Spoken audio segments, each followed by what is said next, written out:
guys, කොහොමද ඔයාලට? පට්ටම රස්නේ. මේ ඉතින් ලංකාව වගේ නෙමෙයි අතරම සෑහෙන රස්නේ. සෑහෙන අමාරුයි friends. ඔයාලට ඉතින් පේන වෙනදා වගේ නෙමෙයි හරිද? මේ ගසු දුඹුරු පාටයි හරිද? ඉතින් ගොඩක් අය vlog එකක් දාන්න කිව්වා. එහෙම කිව්වට ඉතින් අතරම ටයිම් එකක් හම්බුනේ නැහැ vlog එකක් දාන්න. හේතුව මෙහි වෙනම විදියකට තමයි මගේ යාළුවනේ ජීවිතේ ගෙවෙන්නේ. ඉතින් සරලවම කියනවා නම් අද මම ඔයාලට පෙන්වන්න යන්නේ මෙහි ජීවිතේ ගෙවෙන්නේ කොහොමද කියලා. ඉතින් මේ සුල්තාන් කෙනෙක් වගේ එකක් අරන් ඉන්නේ මේ පොඩ රස්නේ හරියද? සෙල්සියස් අන්තක 35ට ගිහිල්ලා තියෙනවා. ඉතින් ඔයාලට කියන්නේ දැන් මාස දෙකකට කලින් මට අවුරුදු 25කුත් වුණා. ඉතින් මම මේ channel එක පටන් ගද්දී guys මම හිතන්නේ මම මේ channel එක පටන් ගද්දී මගේ වයස අවශ්‍ය අවුරුදු 19 තමයි මගේ channel එක පටන් ගත්තා. හරි. ඉතින් පොඩ්ඩක් වෝක් එකක් එහෙම දාද්දි අතර මාර සානීපයක් තියෙන්නේ. ඉතින් guys ඔයාලට පේන ඇති ඉතින් සම්පූර්ණයෙන්ම පරිසරය පට්ට වෙනස් පරිසරයක තමයි ඉතින් දැන් ඉන්නේ. ඉතින් අන්න රතන තියෙනවා හાર્ඩ් ඩ්‍රයිව්ස් ටිකක් දාලා. ඒ කියන්නේ හાર્ඩ් ඩ්‍රයිව්ස් කියන්නේ මෙහි ඉන්න කට්ටිය ඉතින් යාළගේ ගෙවල් වල තියෙන බඩු ඉතින් මාස ගානකට සැරයක් අයින් කරනවා. ඉතින් අලුත් බඩු හරිද? ඉතින් ඕන කෙනෙකුට ඉන්නවා නම් ගිහලා ගන්න පුළුවන්. එහෙම තමයි මේවා හැදිලා තියෙන්නේ. හරිද? ඉතින් ආව කාලේ මට හිතුණා වෙන්ස් ඔයා එකතු කරලා කියලා බිස්නස් එකක් කරන්න. මනි හරිද? ඒක එහෙම කරන කට්ටියත් ඉන්නවලු. හරිද? ඉතින් මම වෙන්න අර පේනවනේ ෆ්‍රෙන්ඩ්ස් ආයේ අලුත් බඩු තියෙන මේස තියෙනවා නම්මන. මේ ගෙදර කට්ටිය තමයි මං හිතන්නේ මේ ඔක්කොම දාලා තියන්නේ. හරිද? නයිස්. අර මොකක්ද බෝම්බයක්. උලගුත් වෙනවා. අද මම vlog එකෙන් ඔයාලට කතා කරන්න යන්නේ අද කොහොමද මගේ ජීවිතේ දැනට වෙනස් වෙලා තියෙන්නේ කියලා. ඉතින් කොහොම හරි වේවා. මම ඔයාලට දැම්මා පහුගිය කාලේදී මගේ අන්තිම vlog එකේ මම හැම විස්තරයක්ම ඉතින් දාලා තියෙන අප්ඩේට්ස් ඉතින් ඔයාලට මගේ බලන්න පුළුවන් 2016 ඉඳන් ඔක්කොම හැම මගුලම්ම ඉතින් තියෙනවා. හරිද? vlogs වල. ඉතින් vlogging කරන එකේ ලොකුම කේස් එක තමයි මගේ යාළුවනේ පරණ කාලේ හිටපු කට්ටිය නැති වෙලා ජීවිත වෙනස් වෙන විදිය දැක්කම අපිට හිතා ගන්නවත් බැරි වෙනවා. හරිද?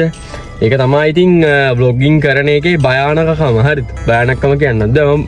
මම සාමාන්‍යයෙන් මගේ පරණ වීඩියෝස් බලන්නේ නැහැ. ඉතින් මගේ පරණ වීඩියෝස් වල ඉන්න මිනිස්සු දැන් සමහර අය ජීවිතුන් අතර නැහැ.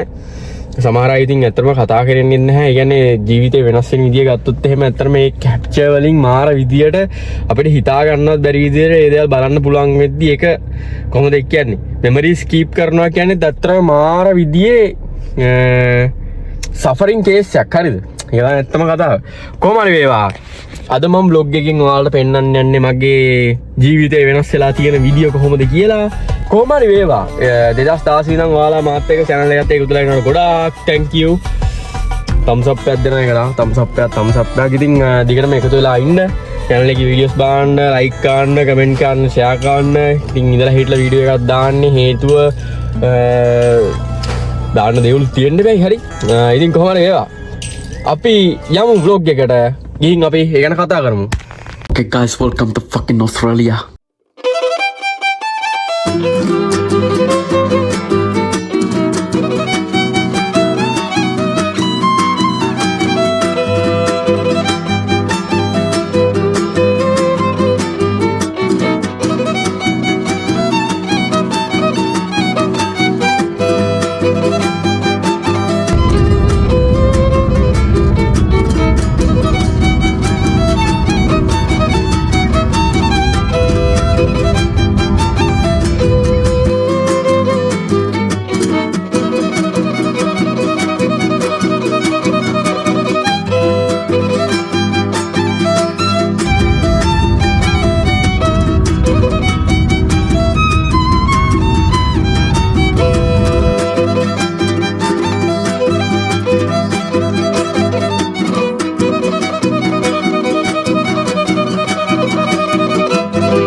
Several months later. ඉතින් ගයිස් ඔයාලා දැක්ක විදිහට මම මේ රටට පැය 9ක ෆ්ලයිට් එකකින් ආවයින් පස්සේ මම දැක්ක ප්‍රධාන දේවල් හතරක් විදිහට මම දකින්නේ කැංගරුයි ලොකුම ලොකු බිල්ඩින් ටිකකුයි බස් වගේ යන කේබල් ට්‍රෑම් කියලා જાතිකුයි විතරයි. ඉතින් මට මේක අලුත් අත්දැකීමක් වුණා වගේ මට මේ පරිසරයට ඇඩැප්ට් වෙන්න ලොකු කාලයක් ගියා.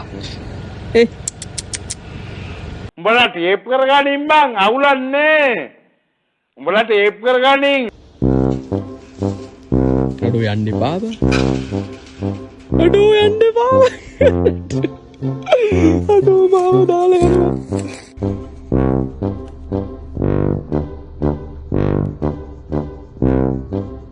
මේ තියෙන්නේ වත්ත පහළ දොඩංගක්.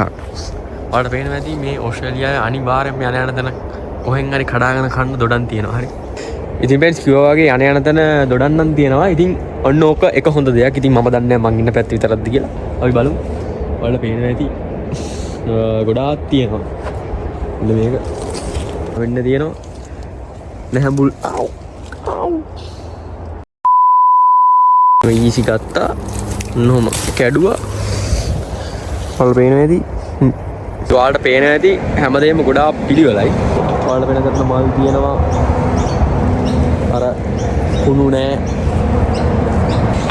තනිකරම ෆ්ලැට්ම තමයි. හරිද? මෙතන ඉඳන් අතන කෙලවරට ගත්තොත් එතන ඉඳන් මෙතන ඉඳන් මෙතෙන්ට යනකම් තනිකරම ෆ්ලැට්. ඉතින් තනිකරම ෆ්ලැට්. හරිද? ඉතින් මේ අපි ඊළඟට කතා කරමු මෙහි තියෙන නරක දේවල් අංක 1. මේ හැම ගේම එක වගේ. හරිද? ගෙවල් හොයාගන්න පට්ට අමාරුයි. මේගේ වගේමයි මේකෙත්.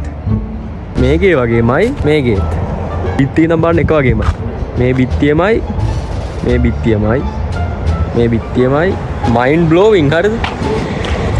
හොයන්න බෑ.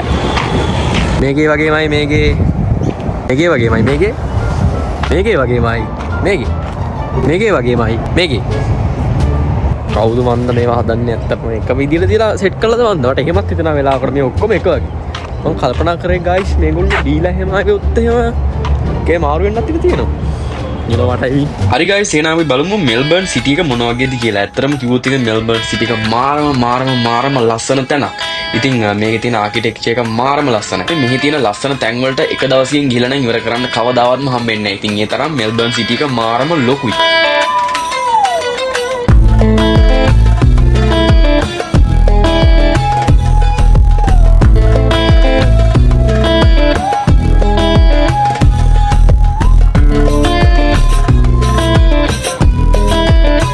ඒවගේම ගයිස් මම දැකපු තව දෙයක් තමයි මේ තැනින් තැනට ගොඩාක් වෙනස්. ඉතින් ඒකට මම හේතු විදිහට නම් දකින්නේ මේ එක එක රටවල මිනිස්සු එක එක විදිහට ජීවත් වෙන එක වෙන්න ඇති. හැබැයි කොහොම වුණත් ඔයාලා මේ දකින්න හරිය වයිබ් එක නිකන් ඉතාලිය වගේ තමයි දැනෙන්නේ. ඒ ඔයාලා දකින්න අන්න අර හරිය නිකන් හැරි පොටර් එකේ ඩයගන් නැලිය වගේ ෆීල් එනවා.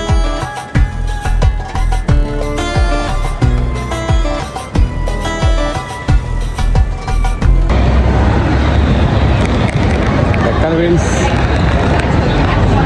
ගාලා මිනිස් නෝස්තල අපිට ඉඩ දෙනවා. අපි යන්නේ ඇති.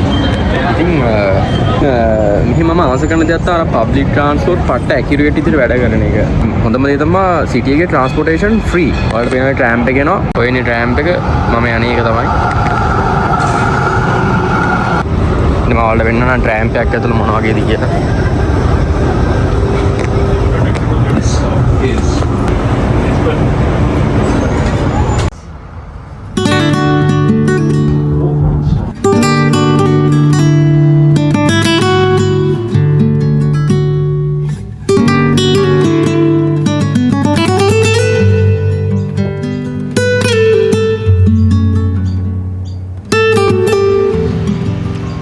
ඉතින් ගයිස් කාලයක් තිස්සේ එකම විදියට එකම දේ කරගෙන ජීවත් වෙද්දි ලයිෆ් එක මාර විදියට බෝරින් වෙනවා. ඒක මට සෑහෙන විදියට දැනෙන්න ගත්තා හරියට මාස 8ක් විතර යද්දි. කොහොම හරි 9 වෙනි මාසෙම තීරණය කළා ලංකාවට ආයෙත් යන්න. ඉතින් ගයිස් මම මීට කලින් කවදාවත් මේ එයා ටිකට්ස් පර්චේස් කරලා තිබ්බේ නැති එක මට ලොකු ප්‍රශ්නයක් වුණා. හැබැයි මම රිස්ක් එකක් අරන් එයා ටිකට්ස් දෙකම එක රැයකින් පර්චේස් කරලා දැම්මා. Flashback. මේ තියෙන ගෙදර කට්ටියට ගත්ත දේවල් ටික. ඉතින් මෙතන තියෙනවා චොක්ලට්. තනිකර මේක චොක්ලට් සෙක්ෂන් එකක් විතරයි. මෙතන චොක්ලට් අරගෙන වෙන කිසිම දෙයක් මම දාන්නේ නැහැ. ඉතින් ඔයාලට දන්නවා ලින්ඩෝ කියලා අර බ්‍රෑන්ඩ් එකක් තියෙනවා. ඒකෙන් මම චොක්ලට් දෙයක් ගත්තා. මම ඉතින් මේවා ගැන ඉතින් දන්නේ නැහැ. මේක හොඳයි කියලා තියෙනවා. ඉතින් ඒකයි ගත්තේ. කොහොම හරි වේවා.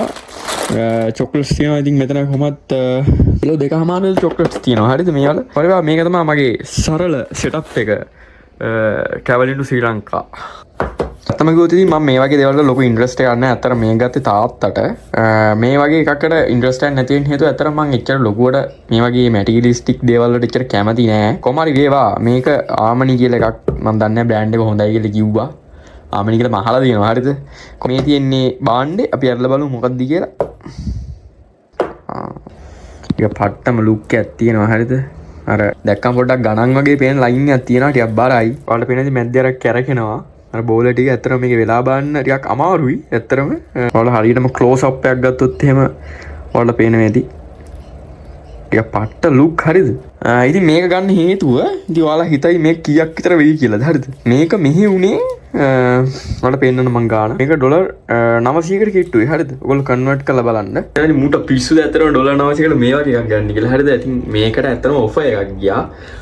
මෙහි තියෙනවා ගොඩක් කලාවට අර ඔෆර්ස් යනවා. ඒ කියන්නේ අර Black Friday එකට මම අර ඔයාලට කිව්ව කලින් අන්න ඒ වගේට ඔෆර්ස් යනවා. මේක ඉතින් මට උනේ ඩොලර් 450ක් වගේ තමයි උනේ. ඉතින් ගාන නැත්තම් එහෙම මේක ගාන අර ගාන තමයි වෙන්නේ. ඉතින් ඔෆර් එකක් මෙයා ඉතින් ඔෆර් එකක් ආව නැත්තම් මේ වගේ අයිටම් එකක් ගන්න හිතෙන්නේ නැහැ. ඇත්තටම මොකද හේතුව වෙලා බලන එකනේ වෙන්නේ මචං. මේකෙන් ඉතින් වෙන දෙයක් වෙන්නේ නැහැ නේ. හරිද? මොකද මේක නිකන් අර වැඩ කරන්න අරගෙන නිකන් අර කාලේ හරහා වගේ යන්න පුළුවන් නම් එහෙම ඉතින් මේක මෙච්චර ගාණක් වටි නැත්තම් වටින්නේ නැහැ. මේක තමයි ගත්ත වටිනම අයිටම් මේක ගෙදරට ගෙනියන්න. ඉතින් කොහොම හරි මේ ට්‍රිප් එක ප්ලෑන් කරේ දවස් 3. හරිද? හරි. ඉතින් අපි බලමු ඉස්සරහට මොකද වෙන්නේ කියලා. සිංගප්පූර් එයාපෝට් එක පට්ට ලොකුයිලු. ගිහින් බලමු අපි. මොකද හේතුව මේ ඒක ඇතුලේ කෝච්චිත් තියනවලු. වෙන විස්තරයක් තියනවා ගුවා. අපි යමු. The next day. Fuck. Shit. Guys වෙලා ගිහලා තින්නේ විනාඩි 5න් ලෑස්ති වෙන්න ඕනේ.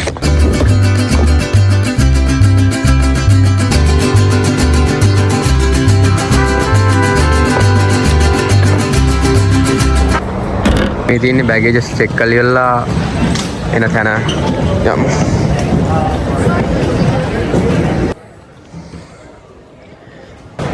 මෙතනින් තමයි යන්න තියෙන්නේ මම හිතන්නේ. මෙතනින් තමයි මම හිතන්නේ ගේට්ස් ටික තියෙන්නේ. පේනයි තඩි ජෙට් ස්ටාර් ප්ලේන් එකක් තියෙනවා. මේක වෙන්නේ සමහරට මම යන්නේ. ඉතින් ජීවිතේ පළවෙනි වතාවට තමයි අතරම කාත් කවුරුත් නැතුව මේ විදියට ඇවිල්ලා තනියෙන් යන්නේ. මේකත් පත්ත අත්දැකීමක් ඉතින්. anyway අපි යමු. guys flight එක ඇතුළේ ඉන්නේ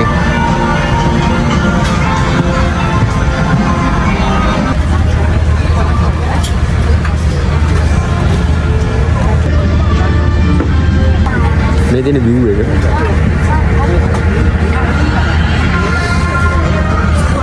අත්තගාවම අරගෙන තියෙන හින්දා මෙතන ඉඳන් මට පේනවා තත්ත අර කෑල්ල එකකින් උඩ යන්නේ ගන්නයි යන්නේ. මේකේ හින්දෙනවා කියනකො. කඩා වැඩේ ඉතින්.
මාස 8කට පස්සේ ආ ලංකාවට guys.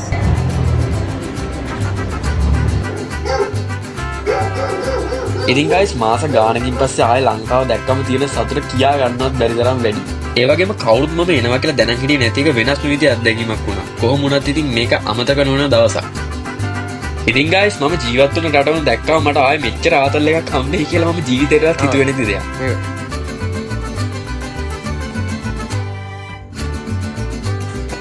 කොහොමුණත් guys මෙන්න මේ මොහොතෙන් පස්සේ මට තේරුම් ගියා මම ආවේ මාසෙකට වුණාට මට මාසයක් මදි කියන දේ.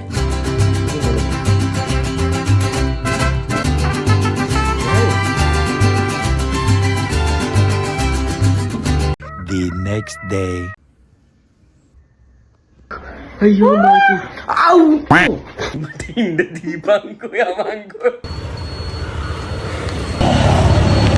ඉස් මම මේ ගෑණියෙන් බේරෙන්න තමයි ගියේ මම ඔයාලා බේරගන්න මට දැන් ඇති වෙලා තියෙන්නේ දැන් මං මං කිව්වේ මං කොච්චර සතුටින් ඉන්නවද කියලා සෙල්ෆ් මේ මං දැන් ඇවිල්ලා දවස් 14ක් ගිහිල්ලා තියෙන මට දැන් එපා වෙලා තියෙන්නේ මේ ජීවිතේ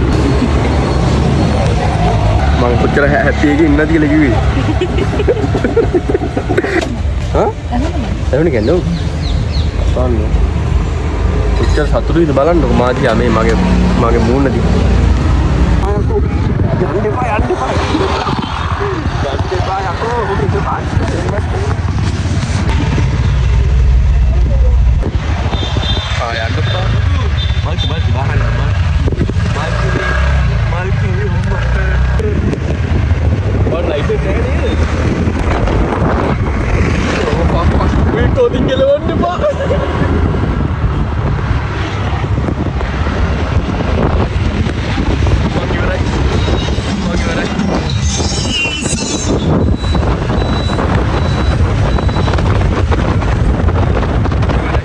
One minute later.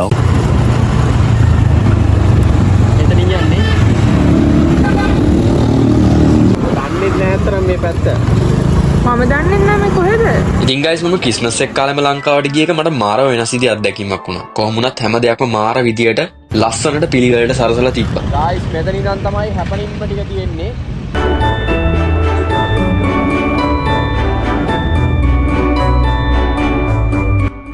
කොමුණත් ඉතින් මේ දේවල් එක්ක කාලේ ගෙවිලා ගිය වේගේ මට නිකන් එක දවසක් වගේ තමයි දැනුනේ. මුළු මාසයක්ම එක දවසින් ගියා වගේ දැනෙනවා කියන ෆීලිං එක වෙනම විදිහක් අත්දැකීම.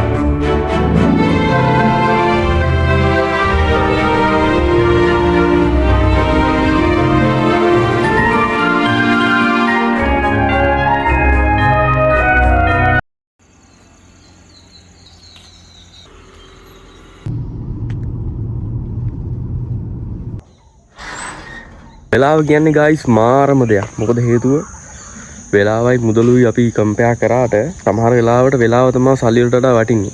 ඒක මේ වෙලාවේ හොඳටම දැන් අපිට තව ඉන්න තිබ්බනම් ඇත්තටම හොඳයි. ඒ වුණාට ඇත්තටම තව ඉන්න ටයිම් එකක් නැත. කාලේ කියන දේ මාර ඉක්මනට යනවා. ඉතින් ඒක සති දෙකමාරක් කියන්නේ හරිම පොඩි කාලයක්. අපි මොන හරි දෙයකට වෙලාව බලාගෙන ඉද්දි අපිට වෙලාව හිමින් යනවා. හැබැයි අපි වෙලාව වටින වෙලාවකදී වෙලාව වේගින් යනවා. ඉතින් කොහොම වෙලත් දැන් අවුවක් තියෙනවා. ඉතින් අන්තිමට තමයි ලංකාවේ අවුව වැටෙන්නේ මාස 6ක් අඩුම කාලයකට. කොහොම වෙතත් දැන් අපිට යන්න තමයි සිද්ධ වෙලා තියෙන්නේ. අපි යන ගමන් ඉන්නේ. මා කියනවා. අරන්න වෙන්නේ. ගයිස් යන්නේ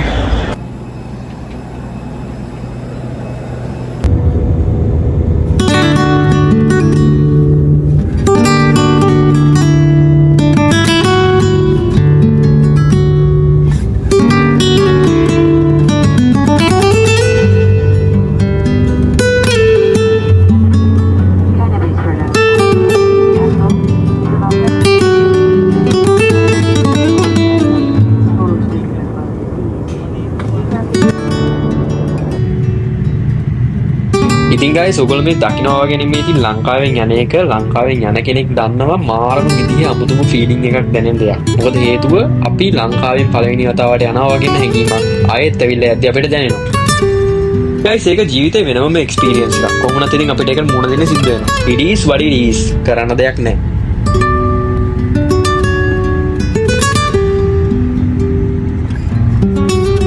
කොහමරි වේවා ඉතින් ඔයගොල්ලෝ තවත් මේ වගේ vlog බලන්න කැමති නම් channel එකට subscribe පාරක් දාගෙන යන්න. තවත් ඉතින් මේ වගේ vlog එකකින් අපි හම්බෙමු. එතකන් see you. බීලින් එක දැනනවද? පලෙන්ට ආවක හොඳටම දැනුනාද වාහනේ අයික් ශප්නා කියද්දී ඔක්කොම wow